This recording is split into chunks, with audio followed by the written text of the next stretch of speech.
Hi friends, good morning, every nice day.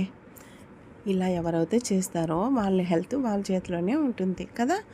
ఇప్పుడు చాలామంది 20 ఏళ్ళు 30 ఏళ్ళకి చాలామంది దగ్గర నేను వింటున్నా, బ్యాక్ పెయిన్ వస్తుంది, నడుము నొప్పి వస్తుంది, భుజాల నొప్పి వస్తుంది అన్న వాళ్ళందరూ ఇవన్నీ చేస్తేనే మనకి అవన్నీ లేకుండా పోతుంది. ఇప్పుడు ఫుడ్ అంత స్ట్రాంగ్ అయిన ఫుడ్ ఏం కాదు, ఒకప్పుడు స్ట్రాంగ్ ఫుడ్, అప్పుడు తినే ఫుడ్ బాగుండింది. ఎందుకంటే అప్పుడు బాగా రాగి సంగటి తింటా ఉన్నారు. ఇప్పుడు ఎవరు అంత తినటం లే, కాబట్టి చాలామందికి హెల్త్ ఇష్యూ వస్తుంది. మనం ఎవరైతే ఇవన్నీ పాటిస్తారో మనకి ఇవన్నీ బ్యాక్ పెయిన్, కాళ్ళ నొప్పులు ఇవన్నీ లేకుండా మనం వాక్ చేయాల్సిందే కదా. అదేదో ఇలా ఇంట్లోనే చేసుకోవచ్చు. నువ్వు ఎన్నో పరిగెత్తి వాక్ చేసేది ఇంట్లోనే చేస్తే ఇంకా బాగుంటుంది. ఇప్పుడు ఇలా మనం బ్యాక్ మొత్తం వెనకాల తిరిగి చూడగలిగితే భుజాలు నొప్పి పోతుంది. ఈ నడుము కాడ ఈ సైడ్లో నొప్పి వచ్చేదాడ పోతుంది ఇలా చేస్తే. కానీ ఎవరైనా ఉంటే అలా చేయండి ఫ్రెండ్స్, మీకోసమే చెప్తున్నాను.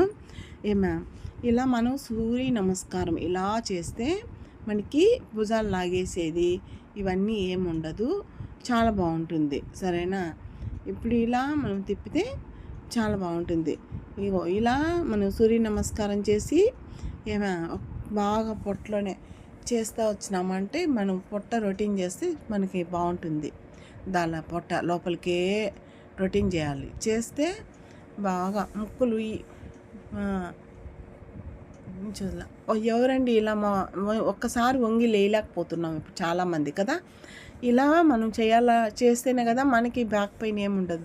ఒకప్పుడు నాకు నిజంగానే బ్యాక్ పెయిన్, కూర్చుంటే నొప్పులు అట్లా చెప్తాను. ఇప్పుడు నేను అలాంటివి ఏమీ లేవు, నాకు చాలా హెల్తీగా పెట్టుకుంటున్నాను నా హెల్త్ని. కాబట్టి చెప్తున్నా, మీరు ఎవరైనా ఉంటే అలా చేయండి. ఇలా ఒక్కసారి ఎవరైనా వంగి లేయగలుగుతారా చెప్పండి. మీరు ఎంతమంది అలా చేయగలుగుతారో కామెంట్ బాక్స్లో తెలపండి ఫ్రెండ్స్. కానీ ఇలా అన్నీ చేస్తే మన హెల్త్కి మనకు బాగుంటుంది ఫ్రెండ్స్. అలాగే మంచి మంచి వీడియోలు